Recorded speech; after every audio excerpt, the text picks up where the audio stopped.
ISS Transit of Venus, presented by Science at NASA.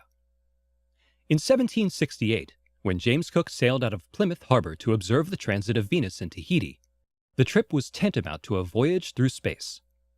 The remote island had just been discovered a year earlier, and by all accounts, it was as strange and alien to Europeans as the stars themselves. Cook's pinpoint navigation to Tahiti and his subsequent observations of Venus crossing the South Pacific Sun in 1769 have inspired explorers for centuries. One of those explorers is about to beat Cook at his own game.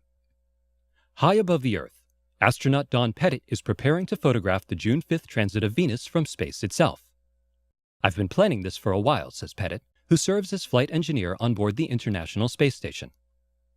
"I knew the transit of Venus would occur during my rotation, so I brought a solar filter with me when my expedition blasted off for the ISS in December 2011.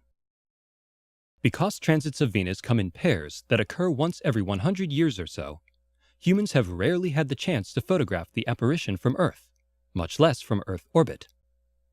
The Expedition 31 crew will be the first men in history to see a Venus transit from space, and Pettit will be the first to photograph one," says Mario Runco Jr. of the Johnson Space Center.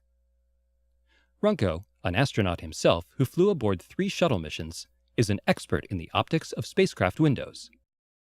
Along with his wife Susan Runco, who is the coordinator for astronaut photography at JSC, Mario is helping Pettit gather the best possible images of the transit.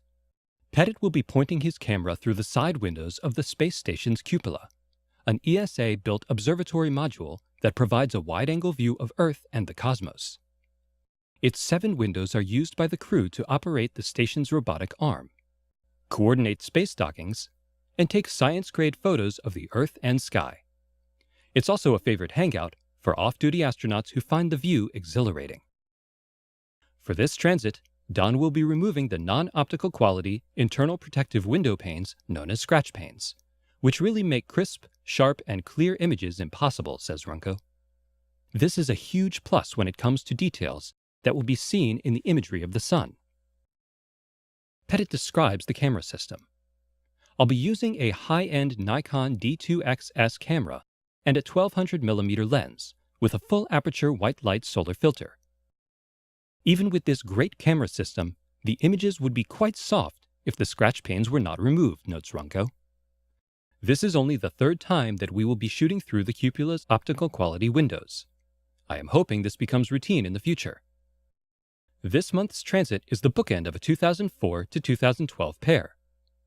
Astronauts were on board the ISS in 2004, but they did not see the transit mainly because they did not have solar filters on board. Tiny Venus covers a small fraction of the solar disk, so the sun is still painfully bright to the human eye even at mid-transit. Pettit's foresight to bring a solar filter with him makes all the difference.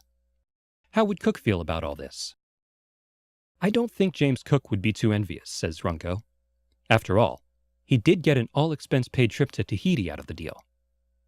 Don's photos will be rapidly posted to the web during the transit. For links to the historic webcast, which begins on June 5th at approximately 3 p.m. Pacific Daylight Time, tune in to science.nasa.gov.